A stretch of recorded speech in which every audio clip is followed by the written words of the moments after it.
अस्सलाम वालेकुम क्लास। तो आज हम एक न्यू चैप्टर स्टार्ट करने वाले हैं, इलेक्ट्रिसिटी एंड मैग्नेटिज्म। ये टॉपिक बहुत इंपॉर्टेंट है। आपके बुक में इतना डिटेल नहीं लिखा हुआ, आपकी क्लास के हिसाब से लिखा हुआ है, बट ये टॉपिक बहुत इंपॉर्टेंट है।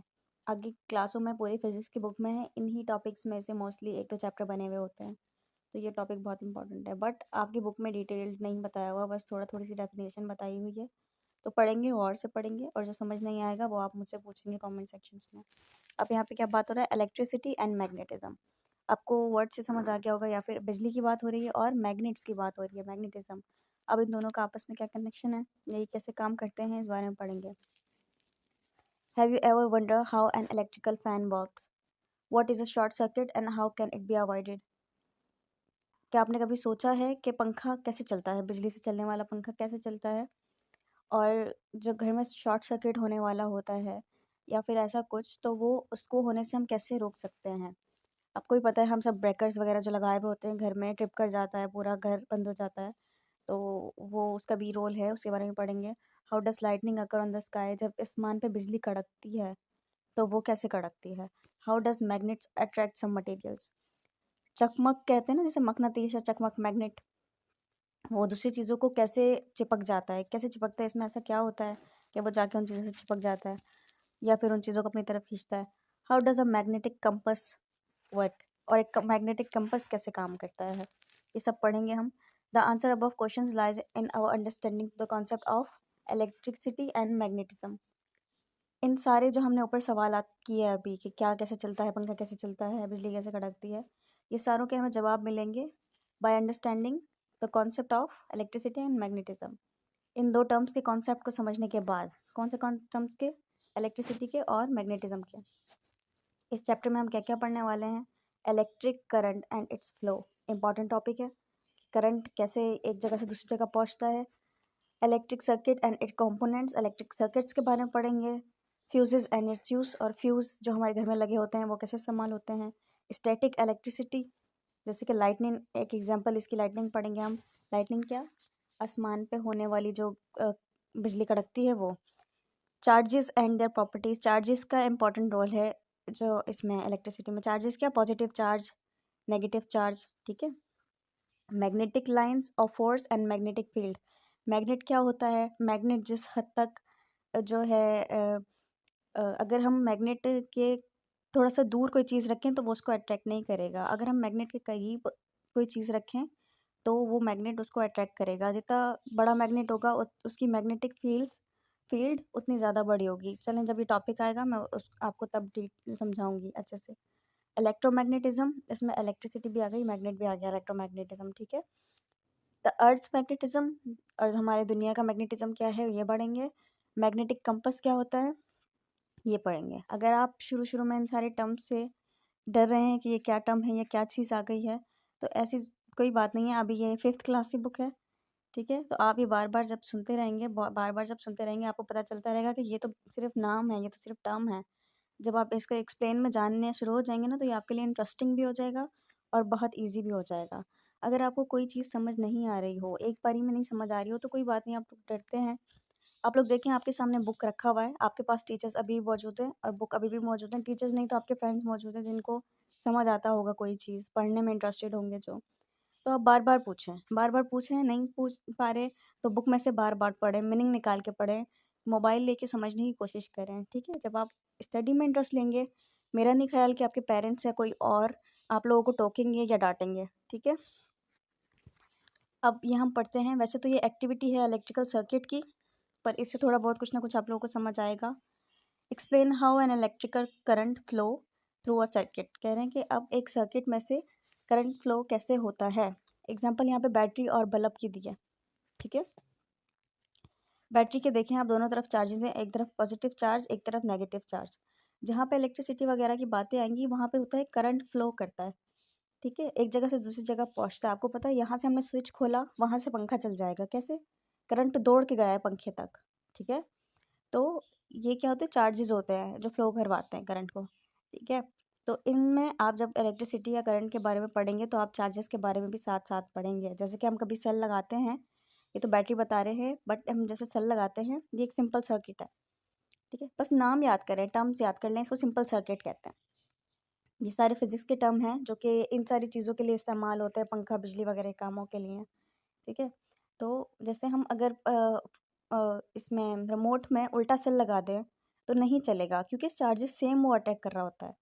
बट जब हम उसमें सीधा सेल लगाएं, जहाँ पे उसे लगना चाहिए उस तरफ ही लगाएं, तो हमारी चार्जेस आपस में कनेक्ट होती हैं, जिसकी वजह से करंट फ्लो करता है और हमारा ये रिमोट चलना शुरू हो जाता है, काम करना शुरू हो जाता है। इतना तो आपने सबने किया होगा, घर में रिमोट के सेल चेंज किए होंगे। चलिए स्टार्ट करते हैं। Why is the light bulb glowing? अब जब हम बैटरी लगाते हैं तो बल्ब क्यों जलता है? What is the source of energy to for the bulb? Bulb के लिए एनर्जी जलने के लिए कहाँ से आ रही है? What does the black line represent? ये जो ब्लैक लाइन है क्या रिप्रेजेंट कर रही है? What does the arrow represents? और ये जो एरो बना हुआ है यहाँ से जाता हुआ, ये क्या रिप्रेजेंट कर रहा है?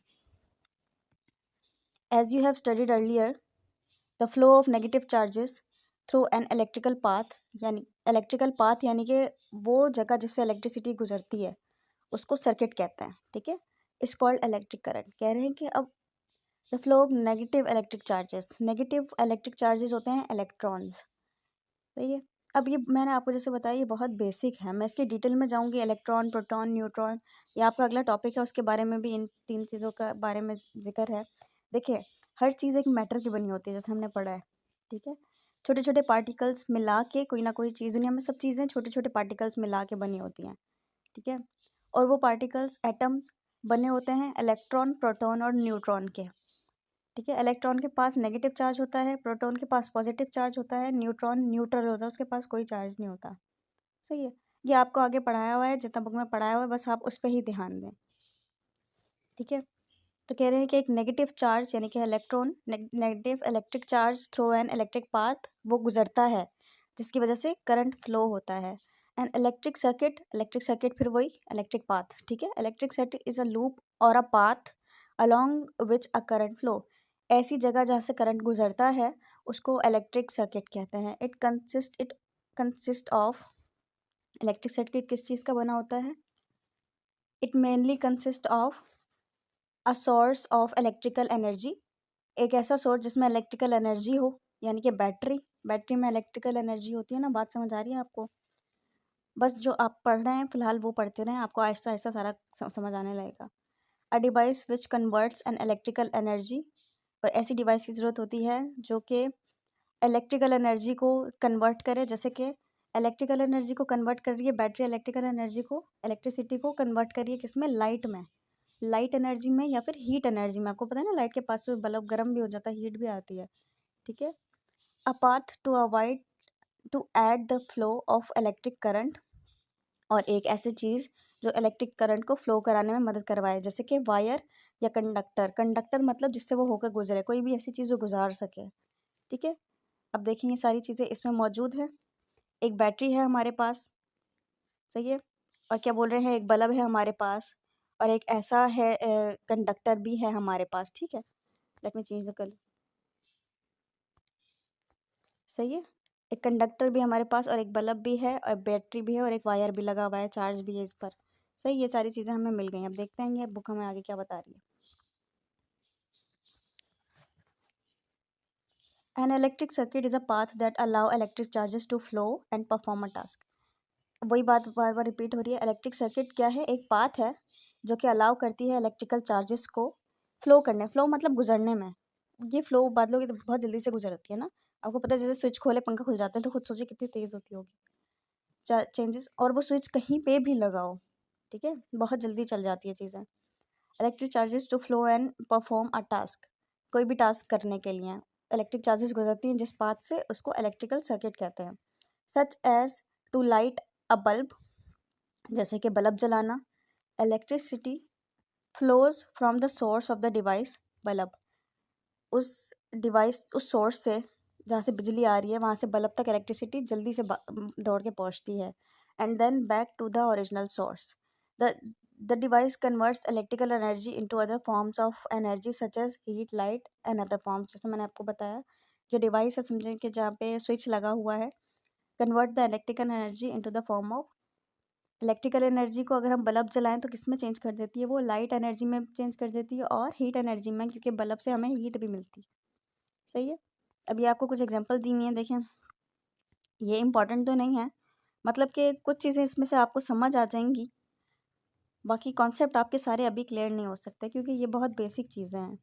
सही है। अभी हमें क्या बता रहे हैं? बल्ब का सैंपल ये दिखा रहे हैं, बैटरी का सैंपल हमें ये दिखा रहे हैं। ठीक है, 2 सीरीज़ और पैरेलल तरह की होती हैं। ये आप भी छोड़ दें। मोटर, स्विच, देखिए मोटर हमारी स्विच से चलती है। सही है। और ये क्या दिखा रहे हैं? हमारी बल्ब। इस डायग्राम में देखें, ये बल्ब दिखा रहे हैं और बल्ब किससे चलता है? बैटरी से चलता है। सही है। ये रहा बल्ब और वो रही बैटरी, और ये हमारा मोटर और ये स्विच से चलती है। ये जो बजर है इसको छोड़ दें फिलहाल के लिए। सही है। A fuse and its uses देखते हैं। चलिए, ये छोटा सा टॉपिक है, ये भी अभी कवर कर लेते हैं। फ्यूज़ हमारे घरों में लगे हुए होते हैं। सही। ब्रेकर्स वगैरह के तौर पे भी लगे हुए होते हैं। A fuse and its uses, fuse और इसका इस्तेमाल कैसे होते हैं। Explain the work of the fuse and give details as to why it is used in an electrical circuit. Electrical circuit में, इलेक्ट्रिकल पाथ में जहाँ से बिजलियाँ गुजरनी हो, वहाँ पे ये यूज़ क्यों होता है। ये मोस्टली ये वाला हमने लगा हुआ देखा होगा, ये वाला तो हमारे यहाँ कॉमन है। ठीक है। A fuse is a safety device used in a circuit to protect the appliances and equipments and its wiring from damage। ये ऐसा डिवाइस होता है जो कि चीज़ों को जलने से या चीज़ों को सड़ने, मतलब जैसे कि बिजली झटके मारती है या ज़्यादा करंट में आ जाती है तो जलने से बचा देता है ये। एक तो हमारे पास वो भी होता है, क्या कहते हैं उसको, स्टेबलाइज़र। ठीक है। और ये हमारे अप्लायंसेस में भी लगा होता है कहीं ना कहीं, जैसे कि हमारे घर में भी लगा होता है तो अप्लायंसेस में भी लगा होता है।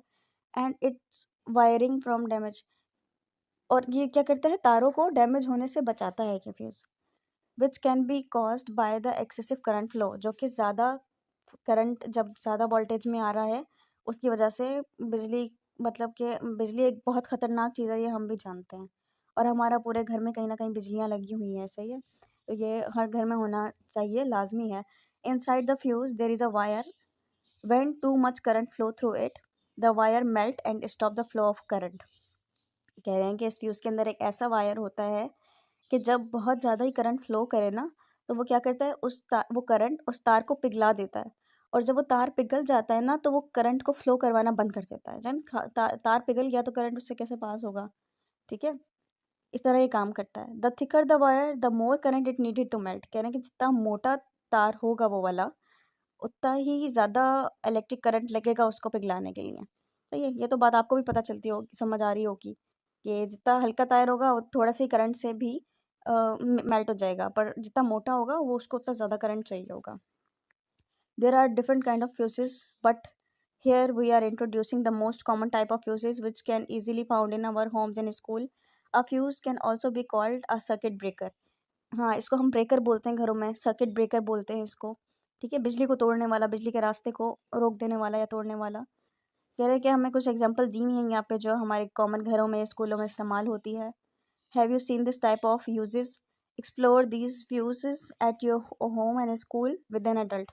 अब कह रहे हैं कि किसी बड़ों के साथ जाके आप ये जो आपके घर में सर्किट वगैरह हैं इसको एक्सप्लोर करके या देख कर आएँ। तो इसके लिए तो आप अगर जाना चाहते हैं तो किसी बड़े के साथ ही जाइएगा। बाकी हमारा है स्टैटिक्स, इलेक्ट्रिसिटी एंड लाइटनिंग, ये हम अगली वीडियो में कवर करेंगे। ये भी इंशाल्लाह इंटरेस्टिंग होने वाला है। हो सकता है, उम्मीद है कि आपको यहाँ तक जितना भी मैंने पढ़ाया है समझ आ गई होगी। और अगर नहीं भी आई तो एक दो बार देखें, क्योंकि ये सारी चीज़ें इसमें नहीं समझाई गई हैं। इसमें कुछ कुछ चीज़ें आपको समझाई गई हैं, अगर वो कुछ कुछ आपको समझ आ गई हैं तो आपके लिए फ़िलहाल काफ़ी है। और अगर आपके लिए हेल्पफुल रही हो तो अपने फ्रेंड्स के साथ शेयर कीजिए इस वीडियो को, लाइक कीजिए, कमेंट कीजिए, कुछ समझ नहीं आया तो सब्सक्राइब कीजिए याद से। तब तक अपना ख्याल रखिएगा। अल्लाह हाफ़िज़।